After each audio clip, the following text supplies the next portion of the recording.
Assalamu alaikum. In this video, how to write inside a shape in Photoshop. Let's get started. Select any shape. Example, I use this shape black and insert it to this shape. Click text, right click horizontal type tool and text color white. Click and type anything.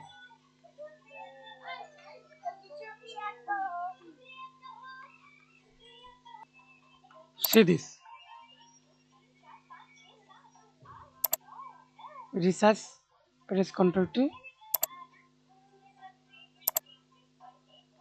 or change color. Double click. Change any color.